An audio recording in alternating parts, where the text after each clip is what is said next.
Topic is ratio and proportion.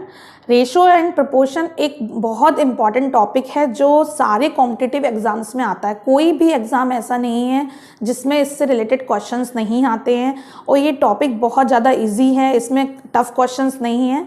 तो आज मैं आपको इससे रिलेटेड क्वेश्चंस और कुछ टिप्स बताऊंगी जिससे कि ये टॉपिक आपके लिए बहुत ज़्यादा इजी हो जाएगा और आप इसको कंफर्टेबली सॉल्व कर पाएंगे। बट उससे पहले आप जानते हैं आपको क्या करना है, मेरी वीडियोस को लाइक करना। अगर आप लाइक करते हैं, अगर आपको पसंद आती है, अगर आपको मेरे टिप्स अच्छे लगते हैं तो आप उसको लाइक करेंगे और उसको अपने फ्रेंड के साथ शेयर करेंगे। और जिन्होंने अभी तक चैनल को सब्सक्राइब नहीं किया है, प्लीज़ मैं आपसे बोलूँगी पहले आप चैनल सब्सक्राइब करें जिससे मैं आपको ज़्यादा से ज़्यादा मटेरियल प्रोवाइड करा पाऊँ। तो सबसे पहले हम स्टार्ट करते हैं। इसमें जो पॉइंट्स हैं वो आप देखिए कि क्या क्या टिप्स हैं जिससे कि आप ये क्वेश्चन इजीली सॉल्व कर सकें। सबसे पहले रेशो प्रोपोर्शन हम यूज़ क्यों करते हैं? रेशो प्रोपोर्शन हम इसलिए यूज़ करते हैं किसी चीज़ को कंपेयर करने के लिए। जैसे सपोज एज भी हो सकती है, इनकम भी हो सकती है, वेट भी हो सकता है, कुछ भी आप इसमें ले सकते हैं। जैसे कि सपोज मैंने आपसे बोला कि दो भाई हैं, उनकी एज जो है एक की 15 ईयर्स है, एक की 20 ईयर्स है। तो अब इनमें रेशो क्या है, अब आपको इनका रेशो बताना है। तो ये आपके कंपेयर में कैसे यूज होगा, जो कॉमन चीज होती है वो हट जाती है। सपोज मैंने आपको बोला एक की 15 ईयर्स है और एक की क्या बोली मैंने आपको 20 ईयर्स है, ठीक है। तो इसमें क्या करेंगे, जो कॉमन चीज होती है वो हटा देते हैं। जैसे ये भी 5 का मल्टीपल है, इसको हम क्या लिख सकते हैं 3 into 5 लिख सकते हैं और इसको हम क्या लिख सकते हैं 4 into 5। तो इसमें कॉमन पार्ट क्या हो गया 5। जो कॉमन पार्ट होता है वो हट जाता है, आपस में कैंसिल हो जाता है और इसका रेशो क्या बन गया, मतलब दोनों भाइयों के बीच की एज का रेशो क्या है 3:4 है। इस तरह से हम इसको रिप्रेजेंट करते हैं। तो मैं आपको यही बताना चाह रही थी कि कभी भी कोई भी चीज आती है और वो बोलते हैं आपको उसको रेशो में रिप्रेजेंट करिए, तो रेशो में रिप्रेजेंट करने के लिए आप उसका कॉमन पार्ट जो होंगे वो हटा देंगे। सेम थिंग ऐसे ही आपको क्या है, कभी कभी ये तो आपने रेशो में रिप्रेजेंट कर दिया, बट ऐसा हो सकता है कि रेशो में दिया और आपको वैल्यू निकालनी हो। सपोज मैंने बोला इसी क्वेश्चन में बोला कि उन दोनों की भाइयों की उम्र का योग, जो एज है उनका योग 35 ईयर्स है, ठीक है। यही क्वेश्चन मैंने आपको दिया कि यदि उन दोनों के बीच में, राम और श्याम के बीच में जो रेशो है वो 3:4 है और यदि उनका योग 35 ईयर्स है, तो बताइए राम की आयु कितनी है। तो अब आपको सपोज राम की आयु निकालनी है, तो राम की आयु कितनी दिख रही है 3 दिख रही है। और हमेशा रेशो का नियम होता है इन दोनों का जो प्लस होता है वो नीचे लिखते हैं टोटल। तो टोटल इन दोनों का प्लस करेंगे तो कितना आ जाएगा 7 आ जाएगा और मल्टीप्लाई जो भी उम्र से आपको हिस्सा निकालना है वो लिख देंगे। तो 7 से आपने डिवाइड किया, 7 7 1 7, 7 5 35, 3 5 कितना हो गया 15 ईयर्स। इट मीन्स क्या हो गया, जो राम की एज थी वो 15 ईयर्स थी और श्याम की कितनी हो जाएगी, श्याम की 4/7 मल्टीप्लाई 35, तो ये हो गया 7 5 35, ये हो गया 20 ईयर्स श्याम की एज हो गई।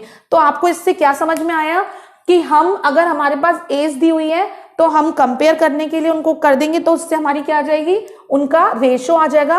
तो रेशो में हमेशा याद रखना कि एक कॉमन चीज होती है दोनों में, 2 क्या 3 भी हो सकते हैं, 4 भी हो सकते हैं। सपोज एक घर में 4 भाई बहन है तो चारों के बीच में चल रहा है, तो चारों के बीच में अगर अपन करेंगे तो चारों का आ जाएगा अपने पास। और यदि हमें उनकी टोटल दी हुई है और टोटल से उनको पार्ट करना है, तो पार्ट करने के लिए भी हम क्या करेंगे, जिसका हमें हिस्सा निकालना है उसको हम ऊपर लिखेंगे और टोटल नीचे लिखेंगे।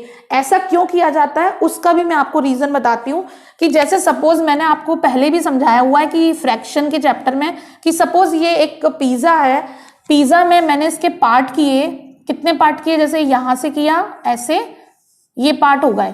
अब मैंने बोला कि ये बताइए ये राम को मिला, तो कितना राम को पार्ट मिला, तो ये टोटल पार्ट कितने थे 8 पार्ट थे, तो 8 पार्ट नीचे आएगा और राम को कितना मिला 1। अब मैंने बोला ये 2 पार्ट जो मिले हैं वो श्याम को मिले हैं, तो ये कितने पार्ट हो गए 2 और 2/2 कितना हो गया 8 हो गया। तो इस तरह से हमको जो भी चीज होती है तो हम टोटल हमेशा नीचे लिखते हैं और जितना पार्ट जिसको मिल रहा है वो ऊपर लिखते हैं। इस तरह से हम ये भी निकाल सकते हैं कि सपोज आपसे पूछा जाए कि ये रिमेनिंग पार्ट उन्होंने खाए, लक्ष्मण ने खाए सपोज, तो रिमेनिंग पार्ट कितने हैं 5 है, तो 5/8 क्या हो गया, किसको मिला, लक्ष्मण को। अब सपोज ये तो आपने इसमें से डायग्राम से देख के निकाल लिया, लेकिन आपके पास डायग्राम नहीं होता तो आप कैसे निकालते, तो हम हर चीज को ये मान के चलते हैं हर चीज एक 1 होती है और 1 में से 1/8 पार्ट चला गया राम के पास, 2/8 चला गया उसके पास, श्याम के पास। तो अब कितना पार्ट बचा हुआ है? तो इसका तरीका होता है कि हम ये दोनों का प्लस हो गया 3 और नीचे वाली संख्या से 8 से हम 3 को सब्ट्रैक्ट कर देंगे। तो जब हमने 8 से 3 को सब्ट्रैक्ट किया तो कितना आ गया हमारे पास 5/8। या तो आप डायरेक्ट ऐसे कर सकते हैं या फिर क्या कर सकते हैं, एलसीएम लेके। एलसीएम लेके कैसे करेंगे, 8 एलसीएम आया, 8 का इससे मल्टीप्लाई हुआ, 8 1 जा 8, फिर यहाँ पे तो एलसीएम जब नीचे से डिवाइड हो गया तो ये कितना हो गया 8 - 3, 8 - 3 कितना होता है 5, 5/8 आ गया। और अदरवाइज आप डायरेक्ट भी कर सकते हैं कि डायरेक्ट आप यहाँ से माइनस कर देंगे 1 और 2 को 8 में से, तो आपके पास कितना आ जाएगा 5/8। तो इस तरह से रेशो और प्रोपोर्शन में हम बहुत सारी चीजें करते हैं। अभी मैंने आपको एक नॉर्मल टिप्स बताए हैं, अब इससे रिलेटेड मैं कुछ क्वेश्चन स्टार्ट करूंगी और हर क्वेश्चन जो होगा वो नया क्वेश्चन होगा, जिससे आपको नए टिप्स मिलेंगे, ट्रिक्स मिलेगी कैसे पेपर में आपको सॉल्व करना है। चलिए हम स्टार्ट करते हैं। क्वेश्चन नंबर 1, इसमें देखिए आपको क्या दिया हुआ है, if x ratio y is equal to 12:5, आपको ये दिया हुआ है। और फिर दिया हुआ है z ratio y is equal to 21:16। अब इन्होंने बोला है x z की वैल्यू बताइए। इसमें दो तरह के क्वेश्चंस आते हैं, मैं आपको सब चीजें बताऊंगी कि किस किस क्वेश्चन किस किस टाइप के आ सकते हैं किसमें। एक तो अभी ये क्वेश्चन आया हुआ है और इसमें आपसे x y z भी पूछ सकते हैं, दोनों क्वेश्चन पूछे आ सकते हैं कोई भी। तो सबसे पहले क्या करना पड़ता है, इसमें जो कॉमन चीज होती है उसको हमें इक्वल बनाना होता है। कॉमन जहां पे भी आपको देखे पहले उसको, तभी आप इनको तीनों को एक सीध में लिख पाएंगे। जैसे आपको x y z लिखना है तो आपने देखा इसमें y कॉमन है, y कॉमन है तो यहाँ पे y की वैल्यू 5 है और यहाँ पे y की वैल्यू कितनी है 16 है। तो आपको इन दोनों को इक्वल बनाना है। तो इन दोनों को इक्वल कैसे बनाएंगे, तो इनको इक्वल बनाने के लिए क्या करेंगे, अगर हम 16 का 5 में मल्टीप्लाई कर देते हैं और 5 का 16 में मल्टीप्लाई कर देते हैं तो ये आपस में क्या हो जाएंगे, इक्वल हो जाएंगे। तो बट हमारे को ऐसे परमिशन नहीं है कि केवल हम इसमें उठा के मल्टीप्लाई कर दें, ऐसा नहीं होता है। कायदे से जो रेशो का साइन होता है, रेशो मीन्स भी क्या होता है 12/5 होता है। और इसी टाइप से ये क्या लिखा हुआ है 21/16 लिखा है। तो हमने रैशनलाइजिंग पढ़ी हुई है, हर का, जिसको हिंदी में बोलते हैं हर का परिमेयकरण। उसका नियम ये होता है कि हम ये मानते हैं कि हमेशा इसके साथ 1 प्रेजेंट रहता है। तो 1 की जगह पे, जैसे कि सपोज मुझे इधर 16 का मल्टीप्लाई करना है तो मैंने 1 के प्लेस पे क्या किया 16/16 कर दिया, और ऐसे ही इस 1 के प्लेस पे मैंने क्या कर दिया 5/5 कर दिया। क्यों कर दिया, क्योंकि मुझे इन दोनों को y की वैल्यू को इक्वल बनाना था और केवल मैं y में मल्टीप्लाई नहीं कर सकती हूँ, तो इसलिए मुझे रैशनलाइजिंग करनी पड़ी। तो आप इससे क्या समझे कि हम इस वाली इक्वेशन में 16 का मल्टीप्लाई कर देंगे, ये तो मैंने आपको समझाने के लिए किया है। तो आपने इस तरह से लेकिन आप इसको नॉर्मली पेपर में कैसे लिखेंगे, नॉर्मली पेपर में टाइम वेस्ट ना करते हुए आप लिखेंगे 12:5 है, इसमें आप मल्टीप्लाई करेंगे 16 का और फिर लिखा हुआ है आपके पास z रेशो y। तो आपको y की वैल्यू इक्वल करनी है, y की वैल्यू कितनी है 16 है, तो आप इन दोनों में किसका मल्टीप्लाई कर देंगे 5 का। तो जब आपने इसका इससे मल्टीप्लाई किया तो कितना आ जाएगा, 12 का इससे करेंगे, 12 6 जा क्या होता है 72, 2 आया और 12 1 जा 12, 12 में आपने 7 प्लस किए तो कितना हो जाएगा 192, और फिर रेशो आपने 16 5 जा किया तो कितना होता है 80 आ गया। ठीक है, जब आप यहाँ पे करेंगे इसका मल्टीप्लाई, ये आपकी एक्स वाई हो गई, और जब आपने दूसरे में की जेड वाई में करी तो क्या हो जाएगा 21 का जब आपने इससे किया तो ये हो जाएगा 110, 5 0 5 1 5 सॉरी 105 आएगा, 105, 5 1 5 5 2 10। ठीक है, और रेशो यहाँ पे जब आप करेंगे तो 80। अब क्या हुआ, आपने देखा कि आपकी जो y की वैल्यू थी वो आपस में क्या हो गई, इक्वल हो गई। जैसे ही y की वैल्यू इक्वल हो जाएगी आप इन तीनों को एक सीध में लिख सकते हैं। तो आपका आंसर कितना हो गया, x कितना हो गया 192, y कितना हो गया 80 और ये कितना हो गया 105। अब जब ये अब पेपर में क्वेश्चन या तो x ratio y ratio z पूछ सकते हैं या फिर आपसे क्या पूछ सकते हैं x रेशो z पूछ सकते हैं। तो यदि आपसे x रेशो z पूछा जाता है तो x की वैल्यू कितनी है 192 है और z की इसकी वैल्यू कितनी है 105। तो आपका आंसर कितना हो गया 192 रेशो 105। क्वेश्चन नंबर 2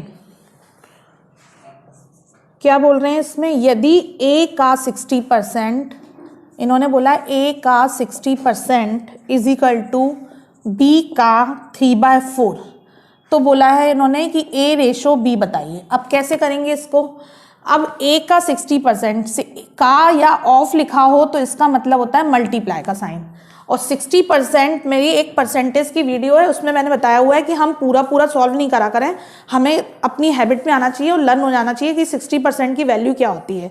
लेकिन मैं आपको अभी बता रही हूँ, जैसे कहीं पे भी 60% लिखा है तो आप सीधे सीधे इसको क्या लर्न करेंगे, जैसे कि 2 से कैंसिल किया तो 2 3 जा 6 और 2 5 जा, तो आप सीधे सीधे जहां पे भी 60% लिखा हुआ है उसको डायरेक्ट आप क्या लिख सकते हैं, 3/5। इस तरह से आप लोग लर्न करके रखेंगे तो आपका टाइम सेव होगा। और यहाँ पे लिख दिया b का 3/4, b का 3/4 कितना हो जाएगा, 3/4। ठीक है, अब इन्होंने बोला a रेशो b बताइए, तो हमें a के रेशो में b चाहिए, तो b को हम क्या करेंगे, इधर ले आएंगे क्रॉस मल्टीप्लिकेशन से और इनको यहां ले जाएंगे, 5 उधर जाएगा और 3 इधर जाएगा, तो a/b इज इक्वल टू कितना हो गया, 3/4 तो लिखा हुआ था, 5 ऊपर चला गया और 3 नीचे आ गया, ये वाला 5 क्रॉस मल्टीप्लिकेशन से ऊपर जाएगा और ये 3 नीचे आ जाएगा, 3 से 3 कैंसिल हो गया, तो आपके पास आंसर कितना आ गया, a/b इज इक्वल टू 5/4। ठीक है, फिर से मैं एक बार एक्सप्लेन कर रही हूं कि कभी भी आपको ये लिखा हुआ है, जैसे का मीन्स होता है ऑफ और इसका साइन होता है मल्टीप्लाई, आपको 60% दिया जाए, 20% दिया जाए, 40% दिया जाए, 50% कुछ भी दिया जाए, व्हाटएवर, तो आप उसको क्या करेंगे, इसकी एक पूरी वीडियो है, आप परसेंटेज की मेरी वीडियो देखना तो उसमें आपको समझ में आ जाएगा, उसको आप लर्न करके रखिए, बार बार आप सॉल्व नहीं करिए। जैसे 30% लिखा हुआ है तो आपके दिमाग में क्या होना चाहिए, यहाँ पे 60% है तो मतलब क्या हो जाएगा, 3/5 हो जाएगा, तो आपने 3/5 मेंशन किया और यहाँ पे लिखा था 3/4, ये क्रॉस मल्टीप्लिकेशन से इधर चला गया और b क्रॉस मल्टीप्लिकेशन से नीचे आ गया। इक्वल में ऐसा ही होता है, मल्टीप्लाई की चीज डिवाइड में जाती है और डिवाइड की चीज मल्टीप्लाई में। जब आपने इसको सॉल्व किया तो 3 से 3 कैंसिल हो गया, आपका आंसर आ गया 5/4। क्वेश्चन नंबर 3 में दिया हुआ है a इक्वल टू b और फिर दिया हुआ है b इक्वल टू c। अब उन्होंने बोला है हो तो a रेशो b की वैल्यू बतानी, a रेशो c की वैल्यू बतानी है क्या होगी। ठीक है, तो आपने क्या देखा कि a अगर b के इक्वल है, b इक्वल है, तो इसको अगर हमें रेशो में लिखना हो तो हम कैसे लिखेंगे, ये b इक्वल में लिखा हुआ है, अब क्या होगा, इसको क्रॉस मल्टीप्लिकेशन से हम नीचे ले आएंगे, जब ये b नीचे आएगा तो यहाँ पे रिमेनिंग कितना होगा, 1। तो अब क्योंकि a रेशो b है तो हम ये मान सकते हैं 1/1, सीधी सी बात है, 1 है तो 1 क्यों मानते हैं, क्योंकि जब b नीचे आएगा तो यहाँ पे 0 तो रहेगा नहीं, लेफ्ट 1 रहता है लेफ्ट में, क्यों, क्योंकि 1 का किसी संख्या से मल्टीप्लाई करते तो वो संख्या ही आती है, अगर 0 होगा तो वो तो वैल्यू 0 हो जाएगी, तो आप 0 सपोज नहीं करेंगे। सेम केस इसको करेंगे तो b/c किया तो यहाँ पे कितना आ गया, 1/1। अब हमारे पास ab की वैल्यू कितनी है, ab की वैल्यू है 1/1 और BC की वैल्यू कितनी है, 1/1। और मैंने आपको बताया हुआ है कि जो चीज कॉमन होती है उसको इक्वल बनानी होती है, तो कॉमन क्या है, B तो ऑलरेडी इक्वल दिख रहा है तो हमें चेंज करने की जरूरत ही नहीं क्योंकि 1 ही 1 है, तो हमारा ABC का नया रेशो क्या आ गया, ABC का रेशो आ गया 1/1/1। बट उन्होंने हमसे पूछा है कि A और रेशो C बताइए, तो A रेशो C बताएंगे तो हमारा आंसर कितना आ जाएगा, 1/1, ये हमारा आंसर हो गया। क्वेश्चन नंबर 4 दिया है, किसी थैले में 50 रुपए, 50 रुपीज, 20 रुपीज और 5 रुपीज के नोटों की संख्या का अनुपात 4:5:6 है। उन्होंने बोला एक बैग है, एक कैरी बैग है, इस कैरी बैग के अंदर क्या है, 50 रुपीज के नोट हैं, फिर इसमें 20 रुपीज के नोट हैं और आपके पास इसमें क्या है, 5 रुपीज के नोट है, ये 3 तरह के नोट मिक्स हैं। और जब इसका हमने रेशो देखा, मतलब जो 50 रुपीज के नोट थे उनका रेशो क्या था, 5 था, और ये कितने थे, 6 थे, 4 था, 5 था और 6 था। मतलब जो 50 रुपए के नोट हैं वो कितने, सपोज हम मान लेते हैं कि समझ लीजिए 50 रुपए के जो नोट है वो 4 नोट है, और जो 20 रुपए के नोट है उनकी संख्या कितनी है, 5 है, और जो ये हैं 5 रुपीज के नोट है उनकी संख्या कितनी है, 6 है। ये एक हमने एक मान लिया, क्योंकि रेशो में मैं आपको बता चुकी हूँ कि एक कंपैरेटिव वेरिएबल होता है जो कि कॉमन जैसे ही होता है उसको हम अलग कर देते हैं, जो कॉमन आता है इसका मतलब इसके अंदर कोई वैल्यू कॉमन है जो हमने हटा दी है, तो जो कॉमन वैल्यू होती है उसको हम क्या मान के चलते हैं, x सपोज कर लेते हैं। तो हमने माना कोई x नंबर है जो तीनों में मौजूद है और वो हमने हटा दिया है। अभी हमने ये इतना लिखा, इसके बाद वो बोल रहे हैं कि इनका जो टोटल अमाउंट है इस बैग के अंदर कितना अमाउंट है, 3300, इतना रुपए इसके अंदर हैं, जिसमें 50 रुपए के नोट भी हैं, 20 रुपए के नोट भी हैं और 5 रुपए के नोट भी हैं। तो आप बोल रहे हैं कि 50 रुपए के नोटों की संख्या कितनी है वो हमें बतानी है। तो सबसे पहले हमें टोटल अमाउंट कितना दिया हुआ है, टोटल अमाउंट इन्होंने दिया हुआ है 3300। अब 50 रुपए के नोट हैं वो कितने हैं, 4x हैं। मैंने आपको पहले ही माना है कि रेशो जब भी होता है तो हम एक क्या मान लेते हैं, एक वेरिएबल मान लेते हैं कि एक वेरिएबल है x जो हमें दिख नहीं रहा है, हट चुका है कॉमन। तो हमने माना कि 4x के नोट इसके हैं 50 रुपए के, फिर 20 रुपीज़ के नोट हैं वो कितने हैं, 5x हैं, और जो आपके ये वाले नोट हैं कितने, 5 रुपीज़ के नोट हैं वो कितने हैं, 6x हैं। तो टोटल अमाउंट कितना हो गया, ये आपका टोटल अमाउंट है। तो इस तरह से इक्वेशन बनती है, जितने रुपए हैं और जितने नोट हैं, जितने रुपए का जितने नोट से मल्टीप्लाई करेंगे तो टोटल अमाउंट उतने रुपए का आ जाएगा, 50 रुपए का। ऐसे ही सेम 20 रुपए का अमाउंट आ गया और ऐसे ही 5 रुपए का अमाउंट आ गया। तो टोटल अमाउंट को जब हमने प्लस किया तो उसकी वैल्यू कितनी है, 3300 के इक्वल है।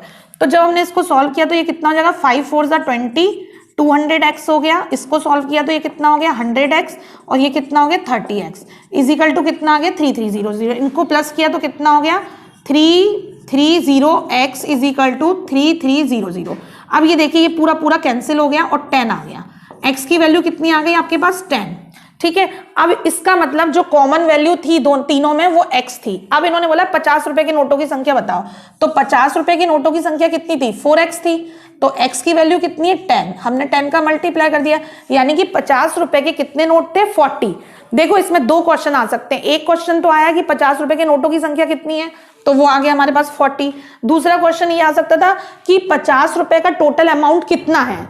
तो अगर हमें 50 रुपए का टोटल अमाउंट निकालना है तो ये तो 40 नोट है और इसको हम क्या कर देंगे 50 से मल्टीप्लाई, यानी कि 2000 रुपीज जो है वो 50 रुपए के नोटों का अमाउंट है। तीसरा क्वेश्चन क्या बनता है, तीसरा क्वेश्चन ये बनता है कि बताइए 20 रुपए के नोट और 50 रुपए के नोट में कितना डिफरेंस है। तो डिफरेंस कितना दिख रहा है, ये 5x थे, ये 4x थे। तो 5x में से आपने 4x सब्ट्रैक्ट किए तो कितना x, यानी कि 10 नोटों का अंतर है। जो 50 रुपए के नोट है वो 40 हैं और उसके नोट कितने हैं, जो 20 रुपए के नोट है वो कितने हैं, 50 हैं। तो दोनों में नोटों का अंतर कितना हो गया, 1x मतलब x की वैल्यू कितनी निकाली थी, 10। तो इस तरह से इस रेशो से संबंधित वो कोई सा भी सवाल आपसे पूछ सकते हैं। नेक्स्ट क्वेश्चन, नेक्स्ट में दिया हुआ है 3 कक्षाएं हैं, उनमें विद्यार्थियों की संख्या का अनुपात कितना है, 2:3:4। वो बोल रहे हैं एक क्लास में जो स्टूडेंट हैं उनका रेशो 2:3:4 है। 3 कक्षाएं दी हुई हैं, ये एक क्लास मान लीजिए, एक क्लास और ये क्लास। अब बोल रहे हैं प्रत्येक कक्षा में, प्रत्येक क्लास में 12 स्टूडेंट और बढ़ गए, इंक्रीज हो गए। 12 स्टूडेंट क्या होगा, इंक्रीज, हर क्लास में इंक्रीज हुए हैं। तो उन्होंने बोला जो नया रेशो मिलता है वो कितना मिल जाता है, 8:11:40। ये न्यू रेशो है। तो अब इसको कैसे करेंगे, अभी तक क्या होता है, इसमें 2 ट्रिक्स होती हैं। मैं आपको दोनों ट्रिक्स समझा देती हूँ। कभी कभी क्या रहता है, इस टाइप से दिया रहता है कि इन तीनों का अनुपात दिया हुआ है और उन्होंने बोला 12 विद्यार्थी बढ़ गए, और ये जो रेशो दिया हुआ है इनके बीच में इक्वल डिफरेंस रहता है। जैसे कि 2 और 8 के बीच में कितने का डिफरेंस है, 6 का। 3 और 11 के बीच में कितने का डिफरेंस है, 11 में से 3 माइनस किए तो कितना आ गया, 8। और यहाँ पे 4 और 14 माइनस किए तो कितना आया, 10। तो ये डिफरेंस इक्वल नहीं है, क्योंकि इसके बीच में जो डिफरेंस आया वो 8 आया और इसके बीच में जो डिफरेंस आया 10। तो इसमें ट्रिक नहीं लगेगी। अदरवाइज इसमें एक शॉर्ट ट्रिक लगती है। शॉर्ट ट्रिक ये होती है आपकी कि इसमें जो भी डिफरेंस होता है वो इन विद्यार्थियों के इक्वल हो जाता है कि कितने स्टूडेंट बढ़े जिसके कारण ये डिफरेंस आया। अब क्या हुआ कि आपने देखा कि यहाँ पे आपने क्या किया, 6x लिखा, क्योंकि यहाँ पे क्या है कि इन दोनों के बीच में डिफरेंस कितना है, 6x का है। और ये 6x का डिफरेंस कब आया, 12 स्टूडेंट के बढ़ने पर। अगर यहाँ सब जगह डिफरेंस 6x होता तो हमें पूरा क्वेश्चन सॉल्व करने की जरूरत ही नहीं थी, हमारा क्वेश्चन ट्रिक से सॉल्व हो जाता। बट क्योंकि यहाँ डिफरेंस 6 का है, यहाँ पे डिफरेंस 8 का है और यहाँ पे डिफरेंस 10 का है, तो ये हमारी ट्रिक यहाँ पे फेल हो जाएगी। हमें यहाँ पे लॉन्ग मेथड से थोड़ा सा करना पड़ेगा। कैसे, हमने माना कि पहले हमारे स्टूडेंट कितने थे, 2x थे और इसमें 12 स्टूडेंट बढ़ गए। इसमें हमारे स्टूडेंट कितने थे, 3x थे और हमारे 12 स्टूडेंट पढ़े। और ये हमारा नया रेशो क्या दिखा रहा है, 8:11 दिखा रहा है। अब क्या होगा, 11 का इधर क्रॉस मल्टीप्लीकेशन होगा और 8 का इधर मल्टीप्लीकेशन होगा। तो 11 का जब हमने 2 से मल्टीप्लाई तो किया 22 हो गया, x हो गया, और प्लस 11 का इससे मल्टीप्लाई किया तो कितना हो जाएगा, 132 हो जाएगा। अब 8 का इससे मल्टीप्लाई किया तो 8 3 सा कितना हो गया, 24 हो गया x, और फिर 12 का हमने 8 से कितना हो जाएगा तो 96, 12 8 96। अब हम क्या करेंगे, इस 22x को इधर ले जाके सब्ट्रैक्ट करेंगे तो कितना आ जाएगा, 2x आएगा, क्योंकि 22 24 से सब्ट्रैक्ट होंगे तो 2x, और 96 को हम इसमें से सब्ट्रैक्ट करेंगे तो 12 में से 6 गए तो 6 आ गया, और यहाँ पे कितना हो गया 12, क्योंकि एक हमने यहाँ पे दे दिया है। तो 12 में से 9 गए तो कितना आ गया आपके पास 36। 2 से कैंसिल किया तो ये कितना है, 2 1 2 और 2 8 16। x की वैल्यू आ गई आपके पास 18। अब उन्होंने क्वेश्चन किया क्या है, उन्होंने हमसे बोला है पहले 3 कक्षाओं में मिलाकर कुल मिलाकर कितने स्टूडेंट थे। तो पहले हमारी कक्षा में कितने बच्चे थे, इसमें हमारे 2x थे, फिर 3x थे और फिर 4x थे। तो टोटल कितने हो गए 2 3 5, 5 और 4 कितने हो गए 9x स्टूडेंट थे टोटल। और x की वैल्यू कितनी है 18, तो 9 में हम 18 का मल्टीप्लाई कर लेंगे तो कितना हो जाएगा 9 8 72, 9 एकम 9 हो गए और 7 जोड़ देंगे तो कितना हो जाएगा 16। 162 टोटल स्टूडेंट हो गए जो हमारी पहले क्लास में थे। अभी फिर से एक बार समझ लीजिए, रेशो दिया हुआ है 2:3:4। उन्होंने कही जैसे ही 12 स्टूडेंट इंक्रीज होते हैं ये न्यू रेशो क्या हो जाता है 8:11:40 हो जाता है। तो ये 12 स्टूडेंट जब हुए क्या हुआ कि पहले 2x स्टूडेंट थे, 12 स्टूडेंट बढ़ गए, इसके 3x थे तो इसमें 12 बढ़े, तो इनका नया रेशो क्या हो गया 8:11। आप चाहते तो इन दोनों को भी लेके कर सकते थे, 3x और 4x लेके और 12 प्लस करके, कोई से भी आप दो लेके करेंगे आपका ये क्वेश्चन सॉल्व हो जाएगा। और जब हमने इससे सॉल्व किया तो हमारे पास x की वैल्यू कितनी आ गई 18 आ गई। और 18 के बाद हमने यहाँ क्या किया 2x 3x 4x, इनको उन्होंने बोला टोटल नंबर ऑफ स्टूडेंट बताइए कितने हैं। तो टोटल नंबर ऑफ स्टूडेंट कितने हैं, इनको हमने तीनों को प्लस किया तो 2 3 4 मिला के कितने हो गए 9x हो गए। और x की वैल्यू कितनी थी हमारे पास 18 की वैल्यू पुट कर दी। तो इस तरह से हमारा टोटल नंबर ऑफ स्टूडेंट आ गया, कितने नंबर स्टूडेंट थे हमारे पास। क्वेश्चन नंबर 6 में बोला है हमें a:b का रेशो दिया हुआ है, a:b दिया हुआ है इन्होंने 3:5, फिर इन्होंने b:c दिया हुआ है, b:c दिया हुआ है इन्होंने 4:7। अब उन्होंने कहा है कि a:b:c बताइए। इस तरह का मैंने पहला क्वेश्चन भी आपको समझाया था, एक और हो गया है तो आपको अच्छे से समझ में आ जाएगा। आपको देखना है कि कॉमन क्या है। कॉमन आपके पास क्या है b है, b की वैल्यू कितनी है, b की वैल्यू है 5 और 4, यहाँ पे b 5 है और यहाँ पे b कितना है 4 है। तो जो चीज आपके पास कॉमन है उसको हम इक्वल बनाते हैं, यानी कि 4 का मल्टीप्लाई हम ऊपर कर देंगे पूरे में और नीचे वाले में हम किसका मल्टीप्लाई कर देंगे 5 का। तो जब हमने मल्टीप्लाई किया तो ये कितना हो जाएगा 4 3 12, 4 5 20, फिर 5 4 20 और 5 7 35। ये हमारा आंसर आ गया। इसमें से वो कोई भी क्वेश्चन पूछ सकते हैं, आपसे ये भी बोल सकते हैं कि a:b:c बताओ, तो हमने a:b:c निकाल दिया। इसमें वो आपसे ये भी बोल सकते हैं कि a:c बताओ, तो 12 और 35 a:c हो जाएगा। इसमें वो आपसे ये भी पूछ सकते हैं कि सपोज हमारे पास कुछ अमाउंट दे दिया, जैसे कि इन तीनों का प्लस कितना होता है, ये 7 और 5 6 हो गया, 67 हो रहा है। सपोज इन्होंने हमसे दे दिया कि हमारे पास 6700 रुपीज हैं, तो बताइए बी का कितना हिस्सा है। तो बी का हिस्सा निकालना है तो आप यहां से बी का हिस्सा नहीं निकाल सकते हो, आपको इन तीनों को एक सीध में लाना होगा। जब ये एक लाइन में आ जाएंगे तभी आप इसमें से सी का बी का हिस्सा निकाल सकते हो। वो आपसे ये भी पूछ सकते हैं कि ए और बी के बीच में डिफरेंस कितने का है वो बताइए, या ए और बी का टोटल कितना है वो बताइए। तो सारा काम जो होगा वो यहां से होगा और इस चीज को आप फॉलो करेंगे। जब ये तीनों एक उसमें आ जाते हैं तो आपको इनको फॉलो नहीं करना होता है। ये एक्चुअल में ए का बी से रिलेशन है और बी का सी से रिलेशन है, बट वो उन तीनों का एक साथ रिलेशन नहीं है। और सवाल तब सॉल्व होगा जब ए का बी का और सी का आपस में रिलेशन हो जाएगा, तब ये क्वेश्चन सॉल्व होगा। क्वेश्चन नंबर 7 में दिया हुआ है कि ए और बी की वार्षिक आय का मतलब होता है एनुअल इनकम, वो दी हुई है 4:3 में। और बोला है उनकी वार्षिक व्यय का मतलब होता है एक्सपेंडिचर, जो भी हमारा खर्चा होता है, वो दिया हुआ है 3:2 में। यदि वर्ष के अंत में उनमें से प्रत्येक को 6000 रुपीज की बचत हो, बचत मतलब क्या होता है हमारी सेविंग, जो हमने सेविंग करी, तो ए की वार्षिक आय बताइए। आप इस क्वेश्चन को ध्यान से समझिएगा। ए और बी की इन्होंने दी हुई है हमें 4:3 में एनुअल इनकम, ठीक है, ये एनुअल इनकम है।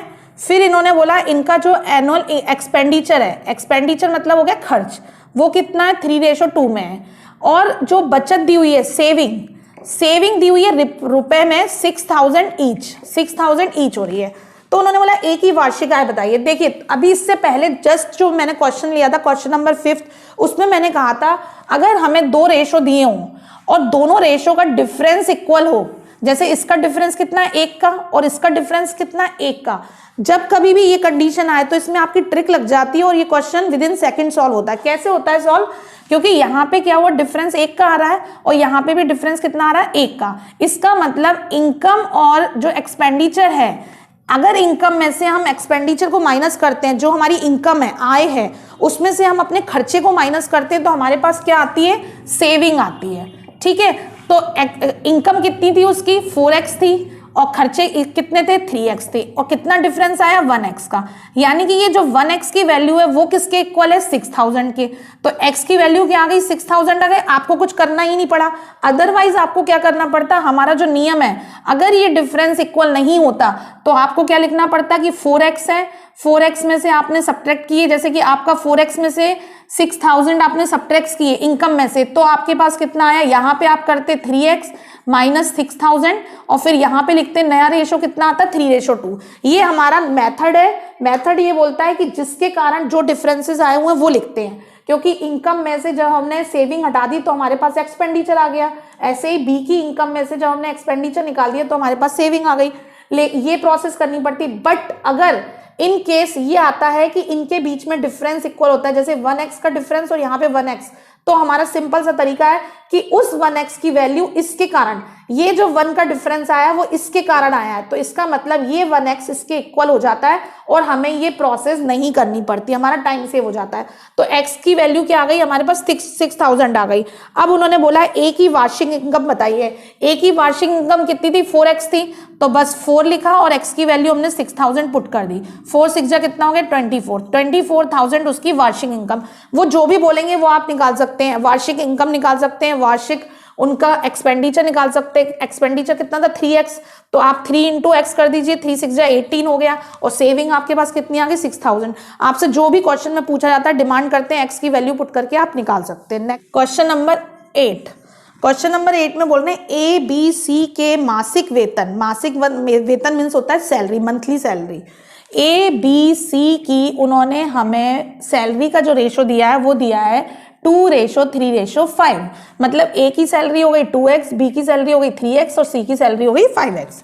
यदि सी का मासिक वेतन ए के मासिक वेतन से 12,000 रुपीज अधिक है, मतलब सी का मासिक वेतन कितना था, 5, और ए का मासिक वेतन कितना था, 2। इन दोनों का जो डिफरेंस दिया हुआ है, 5x माइनस 2x का डिफरेंस दिया हुआ है 12,000। उन्होंने बोला सी की जो सैलरी है, मंथली सैलरी है, वो ए की सैलरी से कितने रुपए अधिक है, 12,000 रुपीज अधिक है। तो 5x में से आप 2x को सब्ट्रैक्ट कर देंगे। जब आपने सब्ट्रैक्ट किया तो कितना आया, 3x। 3x की वैल्यू कितनी हो गई, 12,000। 3 से आपने सब्ट्रैक्ट किया, 3 से डिवाइड किया तो 3 4 जा 12 और ये 12,000, तो x की वैल्यू कितनी आ गई आपके पास, 4,000 आ गई। अब उन्होंने हमसे पूछा क्या है, ये तो हमने सॉल्व कर दिया। अब उन्होंने बोला है बी की वार्षिक वेतन बताइए क्या होगा। देखो आपको अभी मंथली वेतन दे रहे थे और अब आपसे उन्होंने एनुअली। क्वेश्चन को आपको अच्छे से रीड करना है कि कहीं कुछ आपका वर्ड छूट ना जाए जिसके कारण आपका क्वेश्चन रॉन्ग ना हो जाए। तो इन्होंने हमसे एनुअल इनकम बी की पूछी है, तो बी की एनुअल, पहले हम मंथली इनकम निकाल लेते हैं। बी की मंथली इनकम कितनी है, 3x है, तो 3x है तो 3 का इससे मल्टीप्लाई किया तो कितना आ गया, बी की मंथली इनकम आ गई आपके पास 12,000। अब उन्होंने बोला एनुअल इनकम बताइए। एनुअल मतलब 1 month is equal to value दी हुई है और आपके पास कितने मंथ होते हैं, ईयर में 12 मंथ होते हैं, तो आप 12 का क्या करेंगे, इससे मल्टीप्लाई कर देंगे। जब आप 12 से मल्टीप्लाई करेंगे तो 12 का स्क्वायर कितना हो गया, 144, और ये 000 लगा दी। कोशिश किया करो कि आप लोगों को स्क्वायर 40 50 तक लर्न हो, क्यूब लर्न हो, जिससे हमारी बहुत सारी चीजें सॉल्व हो जाती हैं, हमें बीच में कैलकुलेशन करके नहीं देखना होता है। और मैंने आप लोगों को जैसे बताया कि मल्टीप्लिकेशन की भी ट्रिक होती है, डिवीजन की भी ट्रिक्स होती हैं, ये सब ट्रिक्स होती हैं। इन ट्रिक्स को आप लोग सवालों के बीच में यूज करो। जैसे जैसे आप क्वेश्चन के बीच में यूज करने लगेंगे तो आप हैबिचुअल हो जाएंगे उस चीज की और आपका टाइम बहुत ज्यादा सेव होगा। अब जैसे मुझे 12 का स्क्वायर याद था तो मुझे मल्टीप्लाई नहीं करना पड़ा, मैंने डायरेक्ट स्क्वायर लिखा। तो ऐसे ही आप लोग भी अपने नेचर में लाइए कि हमें क्या करना है, कहाँ कहाँ जो चीज, जहां भी आपको ट्रिक मिलती है उस ट्रिक को समझो और उसको फॉलो करो। केवल अपने, ऐसा नहीं है कॉपी में रख के लिख लिया है हमने, हमें उसको अपने माइंड में रखना है और उसको यूज करना है। तो ये हमारा आंसर आ गया। आज अगर आपको इन क्वेश्चंस में, जितने मैंने क्वेश्चंस कराए हैं, इनमें कहीं भी कोई डाउट होता है, कहीं भी कोई प्रॉब्लम आती है, तो आप मुझसे आप पूछ सकते हैं कमेंट बॉक्स में जाके, वो डाउट मैं आपके क्लियर कर दूंगी जहां भी कोई प्रॉब्लम होगी। ये सारे मैंने इसमें आपको कहीं कहीं टिप्स भी बताए हैं। अभी कुछ रेशो और प्रपोर्शन के कुछ क्वेश्चंस और रह गए हैं जो इंपॉर्टेंट हैं और उनकी मुझे आपको टिप्स देने हैं, तो वो नेक्स्ट वीडियो में आपको मैं उनके टिप्स दे दूंगी। और इस चैप्टर को जो बच्चे भी एमपी पुलिस की प्रिपरेशन कर रहे हैं, एसएससी की प्रिपरेशन कर रहे हैं, क्योंकि एसएससी का एग्जाम्स भी मार्च अप्रैल में है और एमपी पुलिस का एग्जाम भी 6 मार्च को है, तो उसके लिए ये टॉपिक बहुत ज़्यादा बेनिफिशियल है, इससे क्वेश्चंस आने ही हैं। 3 से 4 क्वेश्चन आपके रेशो से रिलेटेड है। तो इस चैप्टर को बहुत अच्छे से करिए, कोई भी डाउट है तो आप पूछिए, कोई प्रॉब्लम नहीं है। और अगर आपको मेरी वीडियोस अच्छी लग रही है तो आपको लाइक करना है, चैनल को सब्सक्राइब करना है। Thank you so much.